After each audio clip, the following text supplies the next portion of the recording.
Hi, I'm Radiance, and welcome to my channel. Now, most of you are used to seeing me in the kitchen. And when I'm in the kitchen, I am cooking up enticing food and recipes that are, delicious and creative and simplistic and foodie inspired. But food is not the only thing that inspires me. What also inspires me is life on a whole. I'm passionate about food, but I'm passionate about life and people and sharing my experiences and hoping that it will touch you out there watching this right now. So today I want to talk about the power of decision or indecision, so to speak, right? And I want to talk about it because I found in my life, and I don't know about you, but I found that sometimes I've found myself on the fence, being indecisive or being afraid to make a decision because I was afraid of making the wrong decision, if that makes sense. And so I want to talk about the power of decision. So as it may, you have a decision to make. Let's say you have choice A, B, or C, right? And you're sitting there wondering what's the best course to take, what is the best decision for you, right? So how do you get through that? Well, some people call a friend. Maybe you have a coach or a therapist, right? Maybe you write things down. However, whatever tools you use, I'd recommend you getting it out. So that could be writing it could be verbally, just get it out. But the thing about decision is, it is key to make one and make it in a way that no matter what happens, you trust and know that it's going to be okay no matter what. And the reason why it's key to make a decision is because I liken it to an airplane, right? So if you've been on an airplane or going somewhere, right? There's steps. You get a ride, or you call Uber or Lyft, and you get to the airport. Now, your flight's gonna take off, let's say at 3 p.m. Normally people get there 2 hours in advance, sometimes an hour and a half. I honestly usually slide into the airport somewhere about an hour before my flight because I don't like to wait very long unless there's just a reason why I have to be at the airport early, but that's just me. Anyway, so I've gotten to the airport, right? And I get, through, security, I go through the lines, I get to my gate, I find it, and then I'm sitting and I'm waiting to get on the plane. Now, there is a process to that, right? When you're getting on a plane, a lot of times, a couple things are gonna happen. Either you're waiting for the next plane to land, for those passengers to deboard and for you to get on. That has happened at times to me. Or sometimes your flight or your plane is already there, right? But you're still waiting for them to prep the plane, make sure everything is okay. If there's a delay, they're making sure that, everything's all right. They're announcing the delays and updating you what's gonna happen. And then what ends up happening is when everything is fine and clear, they start calling in the passengers, and they go through, I guess star members, I'm just making that up. They go through anyone that needs help and assistance, and then they go through maybe like rows 1 through 3 or 1 through 5 or, section A or section 1 through 5 or whatever that is, right? Some planes I've been on, some airlines, they board from the back to the front. Those are for some bigger planes, right? And so you get on the plane and you get in your seat and, you make sure your bags are, maybe, in the overhead bin if it can fit. And if not, they say they're gonna, check your bag.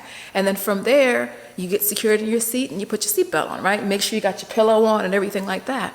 Well, once you do all that, then they're looking around the plane to make sure everybody has buckled their seatbelts. They make the announcements, the safety announcements. And then once that's done, what happens? You then sit back and the plane starts to, pull out from the gate. Well, when there's an error going on or something that's stopping it, that plane won't go anywhere. And let's say, for example, it leaves out of the gate. If there is a line of other planes in front of you, you have to wait for your position or to be next to take off. So I'm going to liken this to you making a decision, right? When you sit in indecision, whether it be because you really don't know, or it could just be that, you know what, you have an idea, but you're scared to make the wrong decision, which I find I've spent a lot of time in that in my life. What ends up happening is it's like a plane. You can't take off anywhere, right?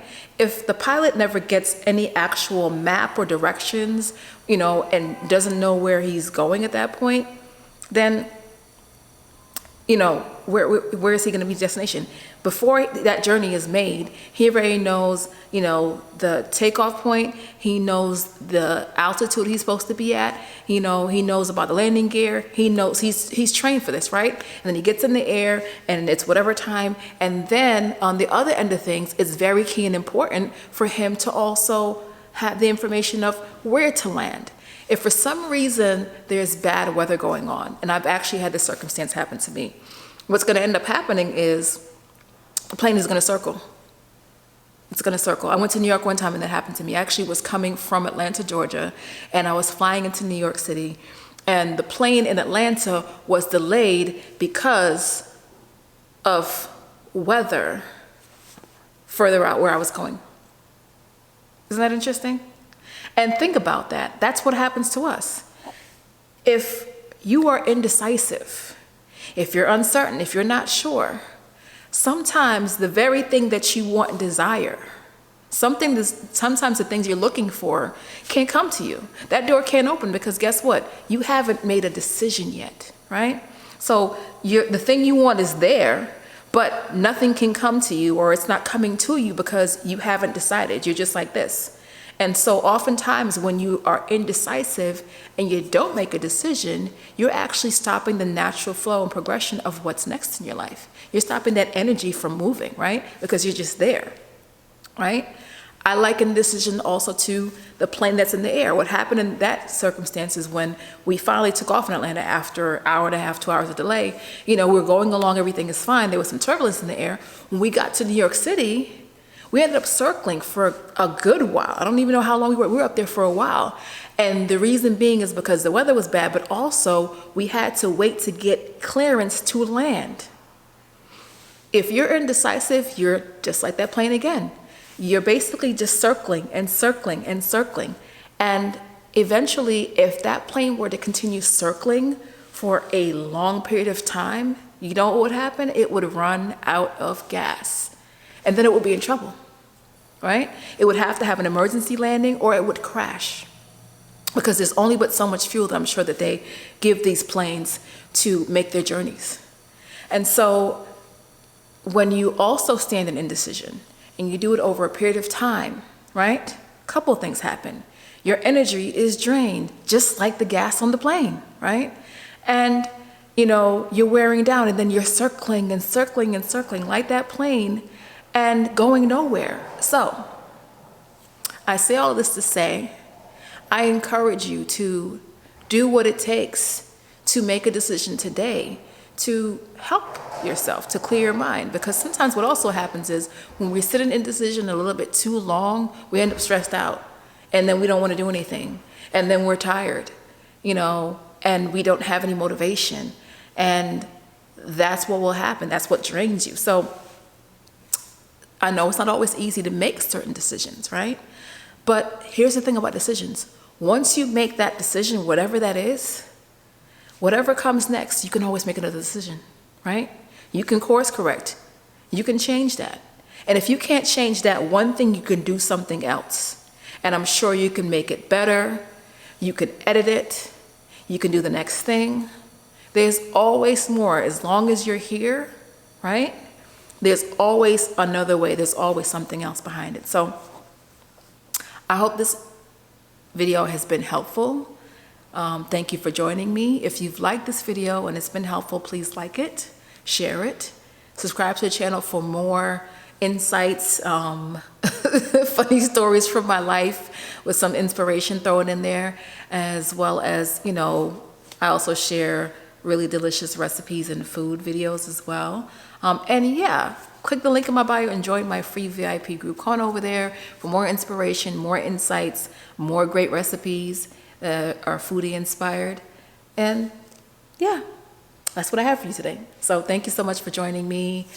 You have a wonderful day, and I'll see you next time.